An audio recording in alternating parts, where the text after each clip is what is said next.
66 books in the Bible. 39 in the Old Testament and 27 in the New Testament. And like us, you'll be able to go through the entire Bible in only 5 minutes. Let's do this. Genesis tells us that in the beginning, God made the world. It also tells us that we messed things up. But in the end, God decided to stick with us. Exodus tells us the story of how Moses leads God's people from slavery. In Leviticus, God tells the people how to live so that they won't sin. In Numbers, Moses counts God's people. In Deuteronomy, God tells the people how to live without sin again because they just didn't get it. Joshua leads God's people into the promised land and knocks down the walls of Jericho. Then here comes the judges. Here comes the judges. Order in court now. Here comes the judges. Ruth's story is a story of love and devotion of a Gentile.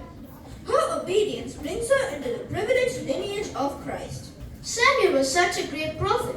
How great was he? He's got 2 books to tell about Israel's first 2 kings. Speaking of kings, 1st and 2nd Kings tell the story of the rest of Israel's leaders. And 1st and 2nd Chronicles tells the story all over again.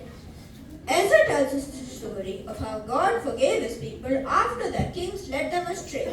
Nehemiah rebuilt the wall that protected the city of Jerusalem. Esther saved God's people after going to see the king. Job was a man who had a very bad day. Psalms is a big book of praise right in the middle of the Bible.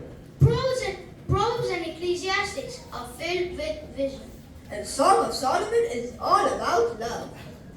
Isaiah was a prophet who tried to tell the people that they needed to trust God. Jeremiah is the weeping prophet. He wrote his own book and the book of Lamentations to mourn for God's people. Ezekiel had some amazing visions which he tried to share with God's people while they were in exile. Daniel was a prophet too, and somewhat of a daredevil. Wait till you hear about the time he spent in a lion's den. Then there are some minor prophets.